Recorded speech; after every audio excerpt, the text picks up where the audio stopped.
Welcome to my channel Arpita Manjunath YouTube channel. So ನಾವೆಲ್ಲ ತುಂಬ ಚೆನ್ನಾಗಿದ್ದೀವಿ ಆ್ಯಂಡ್ ನೀವು ಕೂಡ ತುಂಬ ಚೆನ್ನಾಗಿದ್ದೀರಾ ಅಂತ ಅನ್ಕೊಂತೀನಿ. ಹೋಪ್ ನಿಮಗೆ ನನ್ನ ವಿಡಿಯೋಸ್ ತುಂಬ ಇಷ್ಟ ಆಗ್ತಿದೆ ಅಂತ.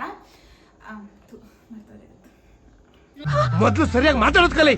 ಸೊ ಇವತ್ತು ಸಂಡೇ ಆಗಿರೋದ್ರಿಂದ ನಮ್ಮ ಮನೇಲಿ ಇವತ್ತು ಸ್ಪೆಷಲ್ ರೆಸಿಪಿ ಮಾಡ್ತಾ ಇದೀವಿ ಆ್ಯಂಡ್ ಇವತ್ತು ಕೂಡ ಫ್ರೆಂಡ್ಶಿಪ್ ಡೇ ಆಗಿದೆ. ಸೊ ನಾನು ನನ್ನ ತಂಗಿಗೆ ಒಂದು KFC ಚಿಕನ್ ಮಾಡ್ಕೊಡ್ತಾ ಇದ್ದೀನಿ. ಸೊ ಇಲ್ಲಿದ್ದಾರೆ ನೋಡಿ ನನ್ನ ತಂಗಿ ಶಾಲಿನಿ ಮಂಜುನಾಥ್. ಹಾಯ್ ಮಾಡು. ಇಲ್ಲಿ ನಾನು 1 kg ಚಿಕನ್ ತಗೊಂಡಿದ್ದೀನಿ. ಚಿಕನ್ ನೀಟಾಗಿ ವಾಶ್ ಕೂಡ ಮಾಡಿಟ್ಕೊಂಡಿದ್ದೀನಿ.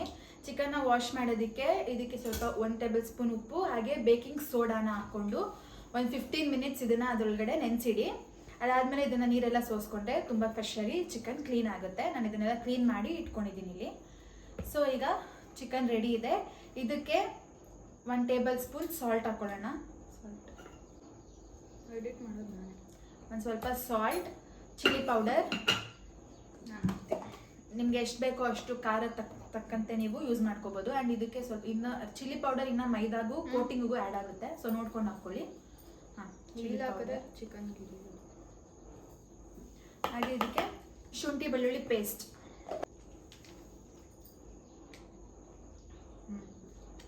ಹಾಕಿದ್ರೆ 1.5 ಟೇಬಲ್ ಸ್ಪೂನ್ ನಾನು ಜಿಂಜರ್ ಗಾರ್ಲಿಕ್ ಪೇಸ್ಟ್ ಹಾಕೊತಾ ಇದ್ದೀನಿ. ಆ್ಯಂಡ್ ಇದಕ್ಕೆ ಸೋಯಾ ಸಾಸ್. ನೀನು ಹೇಳು, ನಾನು ಎತ್ಕೊಂಡು ಹಾಕ್ತೀನಿ. ಮತ್ತು ನೀನೇ ರೆಸಿಪಿ ಮಾಡಿಬಿಡು, ನಾನೇನಕ್ಕೆ ಹಾಕು ಸ್ವಲ್ಪ ಜಾಸ್ತಿನೇ. ಹಾಂ ಸಾಕು. ಸೋಯಾ ಸಾಸ್ ಆ್ಯಡ್ ಮಾಡ್ಕೊಳ್ಳೋಣ. And baking powder, baking soda ಬೇರೆ ಬೇಕಿಂಗ್ ಪೌಡರ್ ಬೇರೆ, ಕನ್ಫ್ಯೂಸ್ ಮಾಡ್ಕೋಬೇಡಿ. ಚಿಕನ್ನ ವಾಶ್ ಮಾಡ್ಕೊಳ್ಳೋದಕ್ಕೆ ಬೇಕಿಂಗ್ ಸೋಡಾ ಯೂಸ್ ಮಾಡಬೇಕು ಆ್ಯಂಡ್ ಇದಕ್ಕೆ ಬೇಕಿಂಗ್ ಪೌಡರ್ನ ಯೂಸ್. ಸೊ ನೀವೆಲ್ಲ ನಿಮ್ಮ ಫ್ರೆಂಡ್ಶಿಪ್ ಡೇನ ಹೇಗೆ ಸೆಲೆಬ್ರೇಟ್ ಮಾಡಿದ್ರಿ ಅಂತ ಹೇಳಿ ನನಗೆ. ಇದು ಕೂಡ 1/2 ಟೇಬಲ್ ಸ್ಪೂನ್ ಹಾಕ್ಕೊಳ್ಳಿ ಸಾಕು. And pepper powder, actually white pepper powder ಹಾಕೋಬೇಕು. ನಾನು ವೈಟ್ ಪೆಪ್ಪರ್ ಹಾಕೊತಾ ಇಲ್ಲ, ಬರೀ ಬ್ಲ್ಯಾಕ್ ಪೆಪ್ಪರ್ ಹಾಕೊತಾ ಇದ್ದೀನಿ. ಪೆಪ್ಪರ್ ನೀವು ಎಷ್ಟೇ ಹಾಕಿದ್ರು ತುಂಬ ಚೆನ್ನಾಗಿರುತ್ತೆ ಟೇಸ್ಟ್. ಇದಕ್ಕೆ ವಿನಿಗರ್ ಇಲ್ಲ ಅಂದರೆ ಲೆಮನ್ ಕೂಡ ಯೂಸ್ ಮಾಡ್ಕೋಬೋದು. ಬಟ್ ವಿನಿಗರ್ ಟೇಸ್ಟ್ ಚೆನ್ನಾಗಿರುತ್ತೆ ಅಂತ ವಿನಿಗರ್ನ ಆ್ಯಡ್ ಮಾಡ್ಕೊತಾ ಇದ್ದೀನಿ.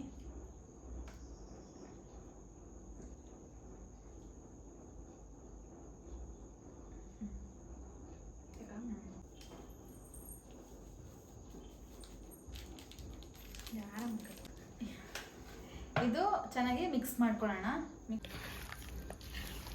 ಚೆನ್ನಾಗಿ ಮಿಕ್ಸ್ ಮಾಡಬೇಕು. ಇದನ್ನು ಚೆನ್ನಾಗಿ ಕೋಟಿಂಗ್ ಮಾಡಿದಷ್ಟು ಟೇಸ್ಟ್ ತುಂಬ ಚೆನ್ನಾಗಿರುತ್ತೆ. ಈ ರೀತಿಯಾಗಿ ಕಲಿಸ್ಕೋಬೇಕು. ಈ ಥರ ಬರುತ್ತೆ. ಸೊ ನೀವು ಇದನ್ನು ಫ್ರಿಜ್ಜಲ್ಲಿ 24 hours ಕೂಡ ಬಿಡ್ಬೋದು, ಇಲ್ಲಾಂದರೆ 1 to 2 hours ಬಿಟ್ಟು ಮಾಡ್ಕೋಬೋದು. ಚೆನ್ನಾಗಿ ಮ್ಯಾರಿನೇಟ್ ಆಗುತ್ತೆ. ಸೊ ನಂಗೆ ಇಲ್ಲಿ ಟೈಮ್ ಇಲ್ಲ ಅಂತ ನಾನು ಇವಾಗಲೇ ಮಾಡ್ಕೊತಾ ಇದ್ದೀನಿ.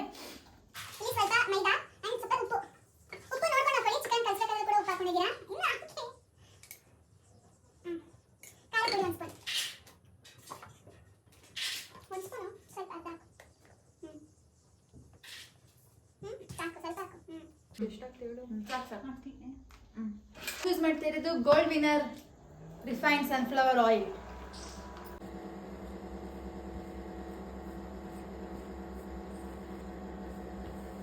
ಚೆನ್ನಾಗಿ ಮ್ಯಾರಿನೇಟ್ ಮಾಡಬೇಕು. ಸೊ ಇದನ್ನ ಕೋಲ್ಡ್ ವಾಟರ್ಗೆ ಡಿಪ್ ಮಾಡಬೇಕು. ಏನು ತಗೊಂಡಿರ್ತೀವೋ ಅದನ್ನ ಮತ್ತೆ ಇದಕ್ಕೆ ಡಿಪ್ ಮಾಡಬೇಕು.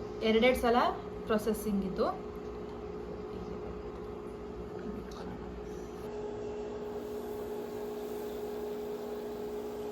ಇನ್ನೇ ಕಾಯ್ಬೇಕಿತ್ತು ಅನ್ಸುತ್ತಿಲ್ಲ.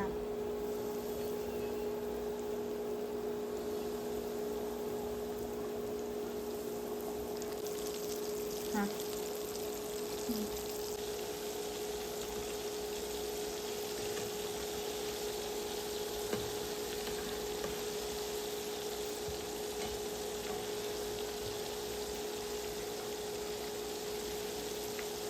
ಹಾಕೋದು ಊಟ ಜೊತೆಗೆ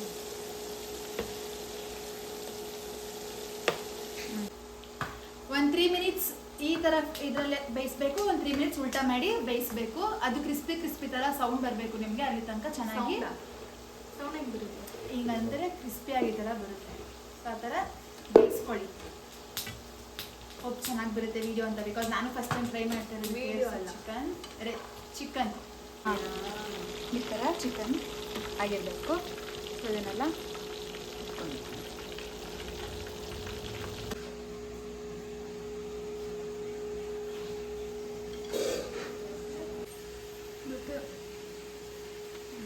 ಹೆಂಗಿದೆ?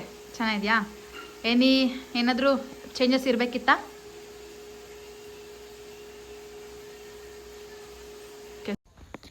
ಟ್ರಸ್ಟ್ ಮಿ ಗೈಸ್, ತುಂಬ ಚೆನ್ನಾಗಿ ಬಂದಿದ್ದು KFC ಚಿಕನ್. ತುಂಬ ಸಿಂಪಲ್ ಮಿನಿಮಲ್ ಇಂಗ್ರೀಡಿಯೆಂಟ್ಸಲ್ಲಿ ಟೇಸ್ಟ್ ಮಾತ್ರ ಸಖತ್ತಾಗಿತ್ತು. ನೀವು ಕೂಡ ಟ್ರೈ ಮಾಡಿ ಅಂತ ನಾನು ಸಜೆಸ್ಟ್ ಮಾಡ್ತೀನಿ. ಸೊ ಇದಾಗಿತ್ತು ನನ್ನ ವ್ಲಾಗ್. ನಿಮ್ಗೇನಾದರೂ ಈ ವಿಡಿಯೋ ಇಷ್ಟ ಆಗಿದ್ರೆ please do like, share, comment and subscribe to my channel. ನಿಮಗೂ ಇದೇ ಥರ ಕುಕಿಂಗ್ ವೀಡಿಯೋಸ್, ರೆಸಿಪೀಸ್ ಏನಾದರೂ ಬೇಕು ಅಂದರೆ ತಿಳಿಸಿ, ನಾನು ಅದನ್ನೇ ಮಾಡ್ತೀನಿ ಖಂಡಿತವಾಗ್ಲೂ. ಆ್ಯಂಡ್ ಈ ರೆಸಿಪಿನ ನೀವೆಲ್ಲ ಯಾರು ಟ್ರೈ ಮಾಡ್ತೀರಾ ಅಂತಲೂ ಕೂಡ ನನಗೆ ತಿಳಿಸಿ. Bye bye, take care, love you all.